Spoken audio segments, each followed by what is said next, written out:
Selamat datang kembali di RN Entertainment. Selamat datang kembali di The Golden Cross Playlist. Seperti biasa, hari ini kita akan melanjutkan review saham part yang ke-76. Namun sebelumnya, bagi teman-teman yang belum subscribe channel ini, sekali lagi jangan lupa tekan tombol subscribe, nyalakan lonceng notifikasinya agar teman-teman tidak pernah ketinggalan informasi-informasi terbaru dari channel kami.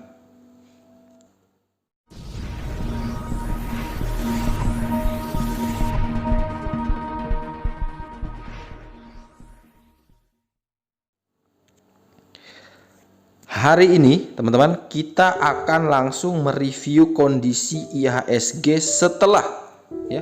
setelah hari ini turun cukup dalam ya. Teman-teman bisa perhatikan sendiri, IHSG hari ini tutup minus 5,02% di harga 4891 dan IHSG sendiri telah menembus 40 hari rata-rata terendah dari saham ini di 4928. Jadi seperti yang kita informasikan di video sebelumnya, bahwa kalau dia tidak bisa bertahan di gray line, maka penurunan selanjutnya akan menguji 40 hari rata-rata terendahnya.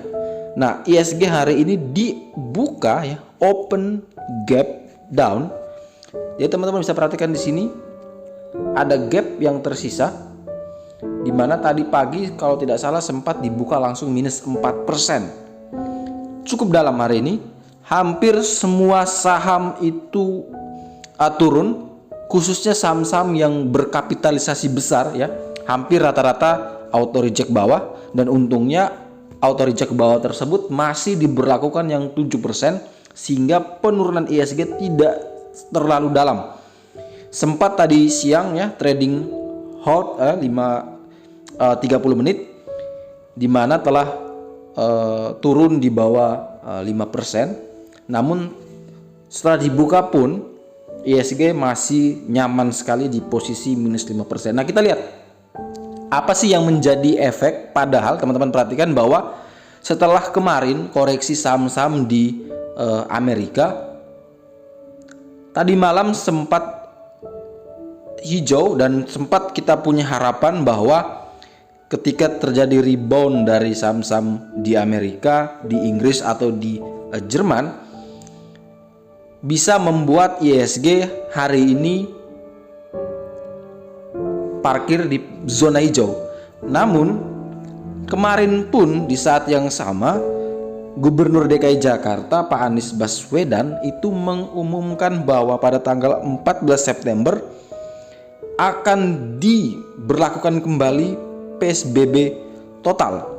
Artinya tidak ada operasi di kantor-kantor, kemudian semua di WFH kecuali 11 sektor. Nah, sentimen ini membuat investor retail panik selling, di mana teman-teman bisa perhatikan sendiri net sell asing hanya 600 M, tetapi domestik begitu kencang sekali melakukan penjualan di saham-saham yang berkapitalisasi besar. Coba kita lihat ya, kita lihat pergerakan masing-masing saham ya. Kalau teman-teman perhatikan, kita coba buka pertama dari Bank BRI sendiri.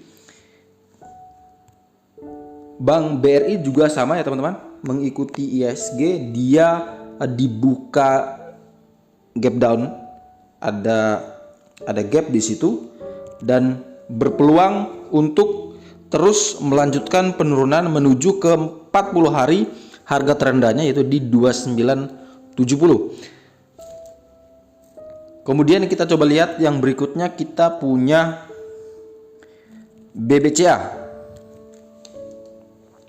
Nah, BBCA ini juga sama, minusnya juga dalam, namun dia sepertinya sempat ada perlawanan sehingga tidak membuat gap, namun closingnya juga cukup dalam ya, dan telah turun di bawah 40 hari rata-rata terendahnya, yaitu di 29.125.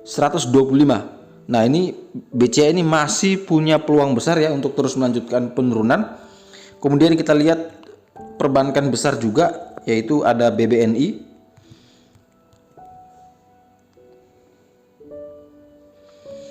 BBNI lebih parah lagi ya, gap downnya sangat dalam dan dia closing di 4680, berpeluang untuk menuju 40 hari harga terendahnya itu di 4300. Kemudian kita buka lagi ada Astra.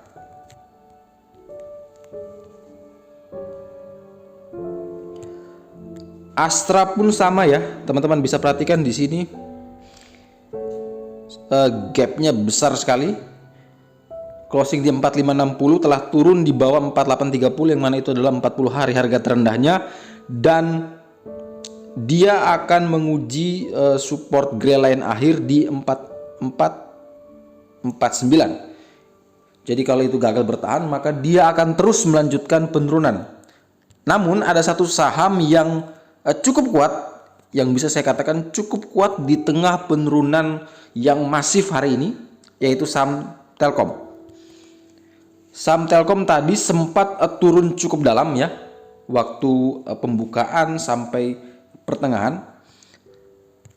Teman-teman bisa perhatikan dia kalau tidak salah sempat turun sampai 2620, namun berhasil naik kembali dan closing di 2700. Nah, bagi teman-teman yang mungkin mau spekulatif buy untuk saham Telkom, ya boleh beli dengan range buy di 2700 sampai dengan 2800. Tetapi kalau mau lebih aman ya untuk saham Telkom, buy saat dia break dulu di atas 2800 dan target terdekatnya ke 2860.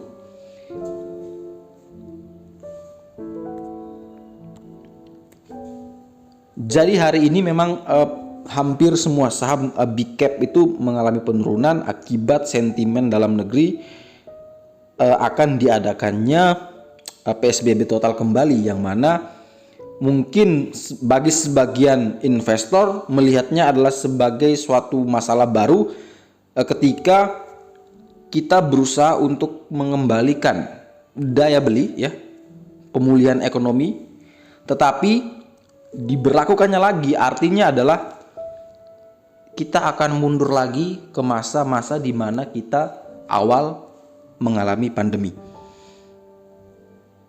Tapi yang saya pesan teman-teman, kita harus lihat ini sebagai sebuah peluang bahwa ketika saham-saham bagus yang punya fundamental yang bagus dihargai sangat murah, misalkan teman-teman bisa melakukan money management yang baik, mulai melakukan pembelian sehingga ada momennya ketika semua itu sudah terlewati, maka teman-teman bisa menikmati hasil dari money management yang baik, disiplin dan kesabaran.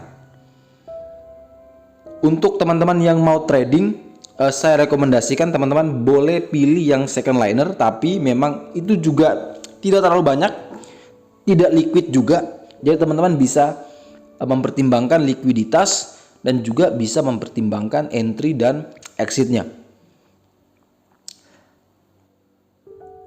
Kemudian kita akan melihat kemana pergerakan dari IHSG selanjutnya. Apakah besok bisa rebound? Itu tergantung lagi news.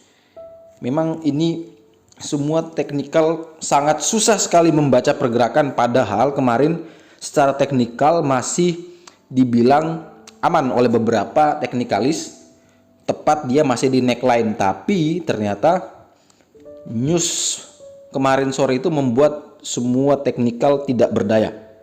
Nah, hari ini kita lihat bahwa dia harus menuju PBL di 4441, di mana di situ dia harus kuat bertahan karena dia pernah turun sampai di bawah itu ya.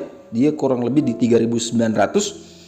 IHSG pernah turun di bulan Maret. Jadi apakah akan mengulang sejarahnya?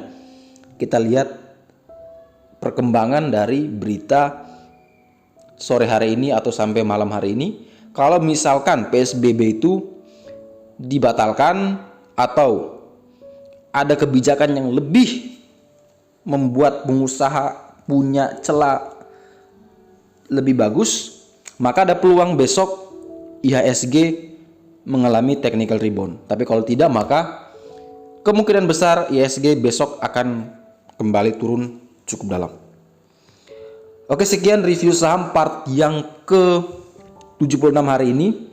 Terima kasih banyak teman-teman yang telah menonton. Semoga informasi hari ini dapat bermanfaat. Tetap semangat. Lihatlah sebuah kondisi ini sebagai sebuah peluang yang baik. Manfaatkan dan tunggu momennya teman-teman bisa memetik buah dari kesabaran. Sekali lagi sampai jumpa dan terima kasih.